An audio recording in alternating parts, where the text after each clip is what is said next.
Mike, what's the difference between the Miami Dolphins and a cigarette? I'm not sure, but you're gonna tell me. Bill Belichick doesn't smoke cigarettes. Man, you got to do more of those intros. But we back, mic'd up, team recap. Today we talking about the Miami Dolphins. How you doing, Mike? I'm doing all right. So, I mean, I feel like we should hop right in. Mike, what were speaking of all right, what were kind of your thoughts on this Dolphins draft class? Speaking all right, this ain't all right. Mhm. Let's talk about the first pick. Obviously, Tua, quarterback of the future, has some injury concerns. Good pick though. The point that they didn't have to trade up to get Tua, probably their quarterback of choice that has that upside potential. That was a great pick. After that, it's like they were on such an upswing and then just took a deep dive. It got real bad from there. Austin Jackson was a stretch at 18, obviously. Tua definitely needs protection, or if it's going to be any other quarterback starting this year, they need some offensive line, and Austin Jackson definitely should not have been the pick there. They stretched to get need, but man, they really stretched. And then obviously, I'm not going to try to butcher his last name, but to take a corner at pick 30, first round pick, prime capital, draft capital right there, and to pick a corner, I don't get it. You probably have two of the highest paid corners in the league right now in Byron Jones and Xavier Howard. Why take a corner with that prime pick? You have so many other needs you could have addressed and at better value. It just doesn't make sense, and it doesn't get really better from there.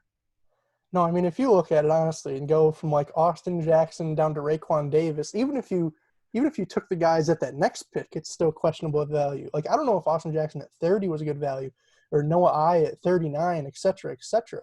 And you took them at 18, 30, 39, and you're just stretching for need. Like you said, you couldn't have said it better.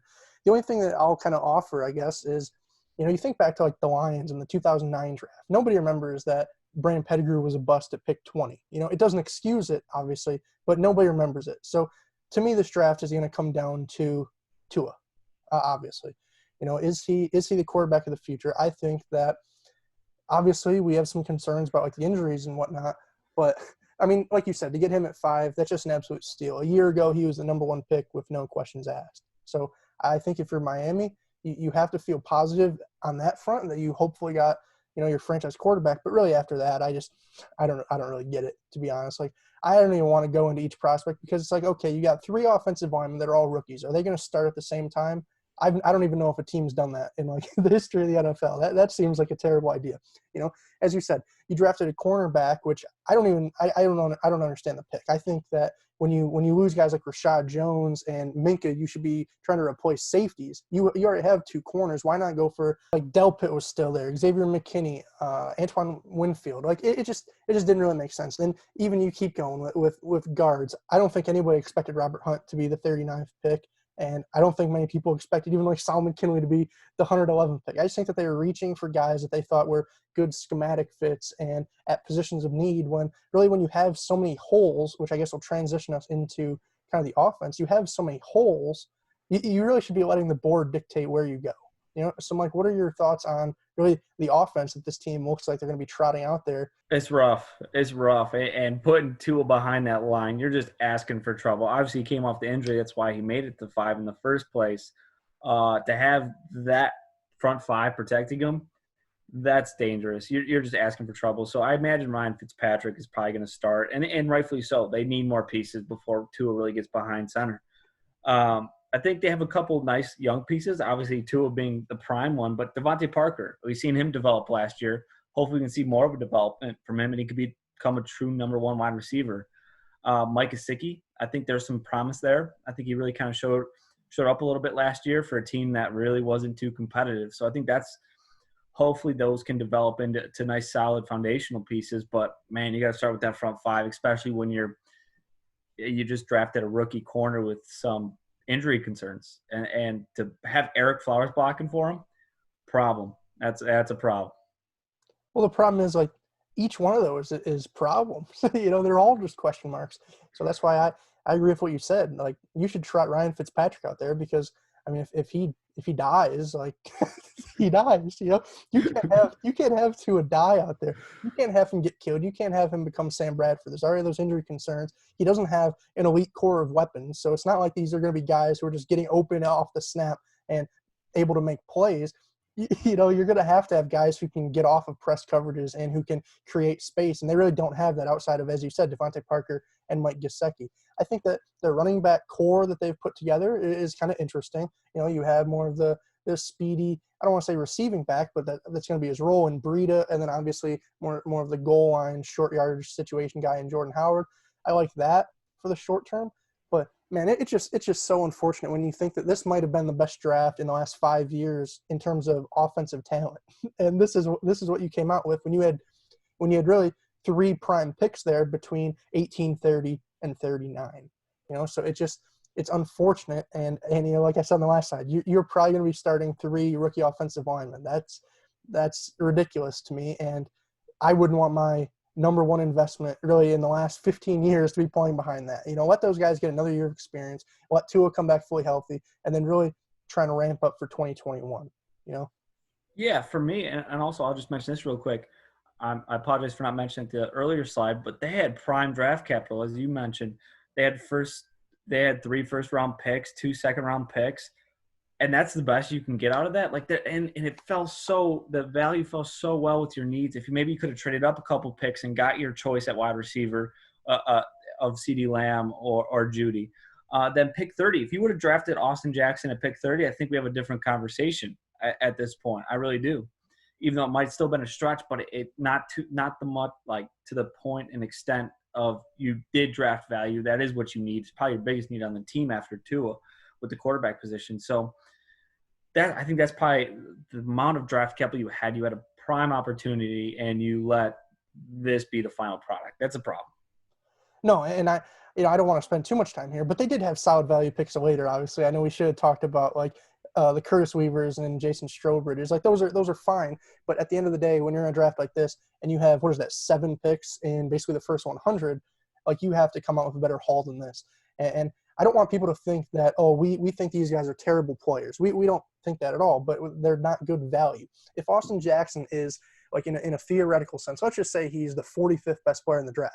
You taking him at 18, that's a terrible pick. And it doesn't mean that he's going to be a terrible player. It just means that the value's not there. If you take him at 30, it's a better pick, but it's still a little bit of a stretch. And then as you get to really where that theoretical and actual matchup, that's where you want to go. They just didn't do that here. It just seems like they're stretching for picks of need. But we already talked about that. So I'm like, are you ready to hop into this defense now? I guess, or do you have anything else with the offense? No, that's about it. There's not much to talk about, to be honest. But the defense, there is a little bit more I'll say optimism, a little bit more talent at point blank on this side of the ball. I guess we'll start with you. What's some of your thoughts on this front 7? Well, I think that the front 7 is really interesting because you have 2 really solid D tackles that are homegrown in Godchuk and Wilkins. I think that they have a lot of potential. And then basically what you're saying is you're just going to bring in a bunch of guys around them and see if you can elevate their play. I think it's really interesting that you're paying guys like Shaq Austin, Emmanuel Ogba, Kyle Van Noy. You're paying them right around like $10 million plus each because, they're all entering into their prime for the most part. I know Van Noy's 29. He's on the other side, but they're all entering into that like mid to late 20s range.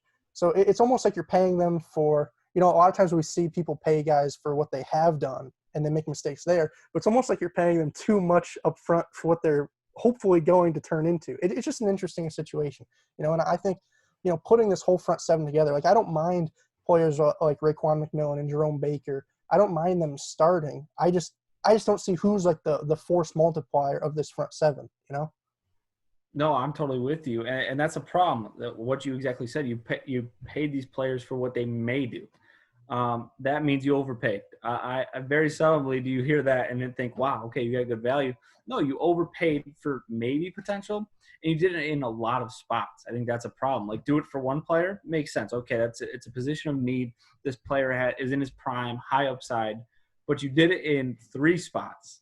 That's a problem. I don't see the real value there. And then obviously, I think you have a pretty stout 2 middle linebackers in Raekwon McMillan and Jerome Baker. Well, two just off-ball linebackers. I think that's really nice. Maybe some coverage concerns, but then you kind of make that up in the back end with those two corners. I think Xavier Howard, Byron Jones, you could argue is probably one of the better. I wouldn't say best, but it's one of the better cornerback duos in the league. But they paid for it. They both are two of the highest paid corners in the league. So you paid to have that. And if anything, you overpaid for Byron Jones. So at what point, yes, you have a nice cornerback duo, but you overpaid to have that cornerback duo. A little bit of a problem. And then I think after those corners, I think there's questions. Bobby McClain, I'm not sure that's a Minka replacement right there. Not to the talent Minka is, obviously, as he showed with the Steelers. But then Eric Rose, I think, a fine piece. He is what he is, I think, at this point in his career. I think you know what you're getting out of Eric Rose. No, it's just really interesting because we always talk about if you're not going to upgrade your front seven, the best way to improve it kind of indirectly is through, getting some really good corners and making those guys, giving them more time basically to rush the passer. Well, the Dolphins kind of went off the deep end with that. They're paying like crazy amounts of money to get what I don't think are individually maybe top 5, top 10 corners. You can start to argue, but I do like them as a duo a lot. I just question the capital that you've invested just in terms of the salary cap. I think that Xavier Howard, when he's healthy, he definitely can be an elite cornerback. I mean, he's had 8 interceptions in the past 2 years, but the problem is he's only played 17 games out of the last 2 years. He played 12 in 18 and 5 in 19. So it's like, well, what exactly are we going to get out of him? Of course, I'll love him as my CB1, but can he stay on the field? And then Byron Jones, again, like I love him as my CB2 especially. I think that sometimes we saw him in Dallas getting eaten up by some of the better wide receivers in the NFC, but here, if he's on wide receiver 2s, like that's not a problem. The problem is just how much did you pay for him? And then, as you said, like that safety duo, it's probably one of the worst in the league that we've seen. And I'm not saying that either of those guys are necessarily bad players. I just don't think that they're up to really par for the modern NFL, So other than that, I don't really have much else to say. I like a lot of the individual pieces, but I'm going to be really interested to see kind of who steps up here, because when you think about it, like who on this depth chart is going to be the guy to get 125, 130, 40 tackles? Who's going to be the guy to get 9, 10 plus sacks? I think that those are questions that, if you plan on being an elite defense, you need to have answers for. And I don't know if there's any on this roster. Yeah, no, I'm with you. And I'll say something real quick. In the upcoming years for this team, as they progress, a lot of their capital, either draft or just straight up free agency, is going to have to go on that other side of the ball. This is probably what you're going to see for the next couple of years. This might be set in stone unless you cut and clear up some cap for additional players, which is then you made a bad signing in the first place. And that concerns me. This is probably the long-term look of what you're getting from this defense, and I see room for improvement. So that's a problem there. But it really doesn't matter what we say.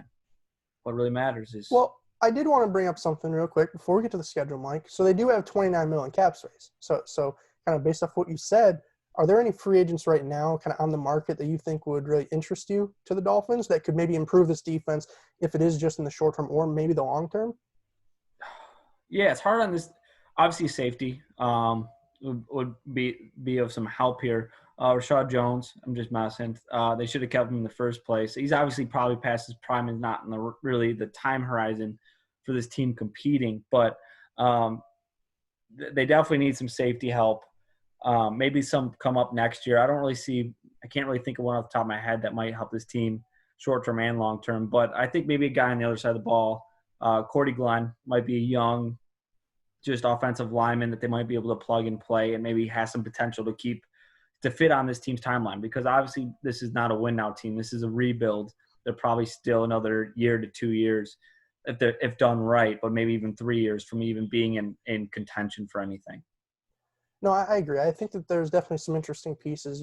You talk about offensive line. You could go to like the Larry Warfords of the world, or even like a Jason Peters, honestly. Whereas on this side of the ball, I think like maybe my number one priority would be like a Damon Harrison, just some old veteran, not old veteran, but some kind of experienced veteran who has still sufficient levels of play, but also like amassed a lot of knowledge that could fill a hole and really. He could be that one tech, whereas Davin Godchuk, he might be better off as kind of like that rotational third defensive tackle, honestly. But really, other than that, I don't have much else to say. I find it kind of interesting. You say they're not ready to win now. Well, Mike, what games do you think that they will win now in 2020 here? I I wouldn't say I think they're going to win. I don't know if they'll.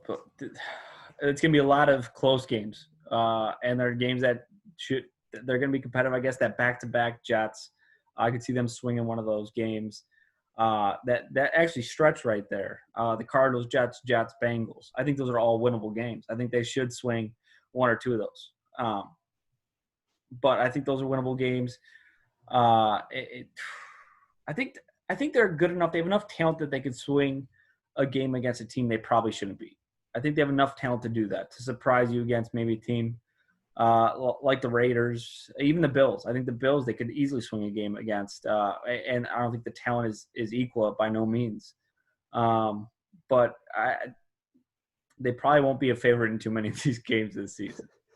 No, I agree. I think that there's actually a lot of games that are really exciting for this team just based on the build. Like you think of a team like the Chargers losing Melvin Gordon. We don't really know if they're going to be able to pound the ball, and that's where I think this team's really weaknesses on DI.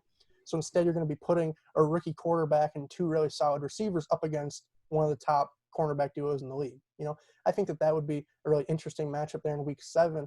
And really, other than that, I just do agree with you in general. I think that they're kind of in an interesting spot because I would say that the AFC East as a whole is kind of at its weakest. So I know like Vegas has the win total at 6 for them. I could almost see them surpassing that just based off snagging a couple games from maybe the Patriots. It could be the Patriots twice, the Jets once or twice, potentially the Bills, and now they're at that 6 win total, even though I don't think either of us really believe that this team's a serious contender at all. No, I'm with you. But if you want to talk about serious contenders, this channel for football, just information. So if you like these videos, if you watched and even hated it, you should still leave a like. You should comment. You should subscribe. I'd say if you have a team that you like and you want us to do next, we don't have too many, but I guess if you really, really want the Patriots, who we can do next, Mike? We're doing Bill Belichick and Jarrett Stidham and the New England Patriots, baby. Sadly, but we'll do it. But we're probably going to do it anyway. So we enjoy doing this. Hope you guys enjoy the videos. And Mike, do you have anything else to say? No, man, I think we mic'd up and now we mic it out. Deuces.